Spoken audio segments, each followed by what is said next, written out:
যে গ্রামগুলি কেন্দ্র করে কুর্মী পুলিশ সংঘাত থমথমে পরিবেশ থেকে ধীরে ধীরে চেনা ছন্দে ফিরছে সেই কোটশিলা লাগোয়া জিউদারু ও চয়াডি গ্রাম। কুর্মী সমাজের পক্ষ থেকে দাবি করা হয়েছিল গ্রাম পুরুষ শূন্য, তবে বাস্তবে ছবিটা অন্যরকম। গ্রামের এ প্রান্ত ও প্রান্ত ঘুরে দেখা গেল বহু যুবক ও পুরুষকে, কিন্তু উৎসবের মরশুমে যে চেনা আমেজ থাকে তার লেশ মাত্র নেই। কি বলছেন গ্রামের মানুষজন? দাবি ছিল, হয়তো 2 মাস আগে থেকে একটা ডাক দিয়েছিল, সেই হিসাবে নেমেছিল। তারপরে পুলিশ প্রশাসন বলছে এখানে ই করতে নামতে দিচ্ছে না পথে। তারপরে ওই নিয়ে একটু ঝামেলা হয়েছিল, মারামারি হয়েছিল, ওরাও বোমা বিস্ফোরণ করেছিল, কর্মীরাও পাথর ছুঁড়েছিল। কিন্তু আগে তো পুলিশ প্রশাসনই পাবলিককে ছুঁয়েছিল, আগে তো পাবলিক ছুঁয়নি, এ নিয়ে হয়েছিল। এসছিল, রাতে এসছিল, আজকে সকালেও এসছিল। ধরে নিয়ে গেছে এখানে শুনছি কাউকে কাউকে নিয়ে যাচ্ছে, তবে আমি দেখিনি দাদা। পুরুষ মানুষ থাকছে গ্রামে এখন? না, মানুষ অতটা থাকছে না। পুরুষ লোক ছেলে লোক থাকছে? ছেলেগুলো থাকছে না, মেয়েগুলোও পালিয়ে যাচ্ছে। হয়তো কারো ছোট বাচ্চা আছে, তারাও বাচ্চাকে নিয়ে পালিয়ে যাচ্ছে। আর ভয় হয়তো মানুষের একটা জীবনে, পুলিশ ধরে নিয়ে যাবে। হ্যাঁ, ধরে নিয়ে যাবে। এরপরে ছেলে মেয়ে, ছেলেরও তো ছোট ছোট আছে, তাদেরও তো ভবিষ্যৎটা ভাবে নিয়েই হয়তো বাড়ি থেকে যাচ্ছে। কিন্তু এমনিতে অত কিছু ভয় নেই, এই বাচ্চাদের ভবিষ্যৎ নিয়েই পালিয়ে যাচ্ছে। কেন বাচ্চাদের ভবিষ্যৎ নষ্ট হয়ে যায় সে বলে নিয়ে। কুর্মীরা বলেছিল 2 মাস আগেই একটা ডাক দিয়েছিল, সেহেতু সবার জানা ছিল যে ওরা একটা ডাক দিয়েছে, হয়তো 20 তারিখে 20 সেপ্টেম্বর হয়তো নামবে পথে। সেই হিসাবে পাবলিক গিয়েছিল। কিন্তু হাইকোর্ট তো বলেছে এটা বেআইনি।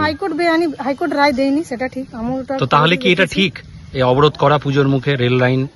না, এটা হয়তো বেআইনি। বেআইনি কি ঠিক নয় পুজোর মুখে এটা, কিন্তু এদেরকেও পারমিশন দেয়নি আর নেমেছে পথে।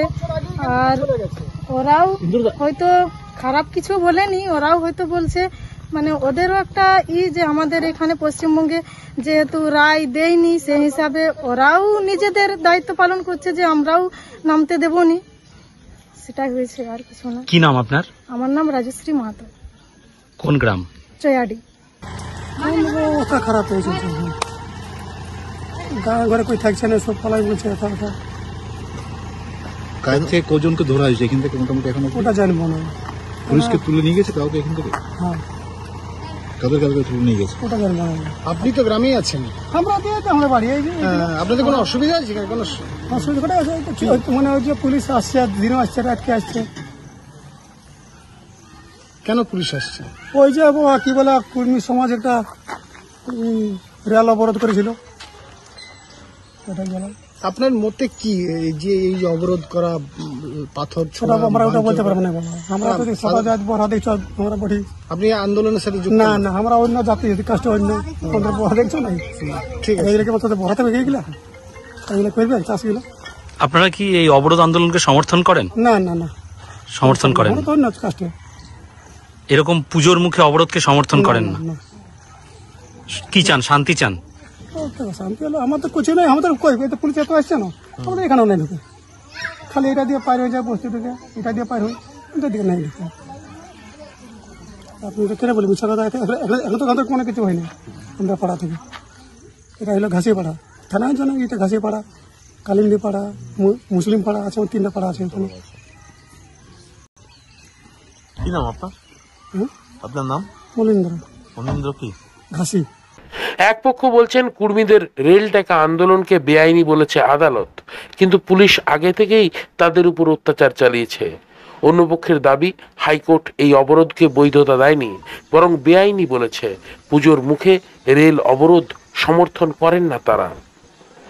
কোটশিলা থেকে নিজস্ব প্রতিনিধির রিপোর্ট, পুরুলিয়া মিরর।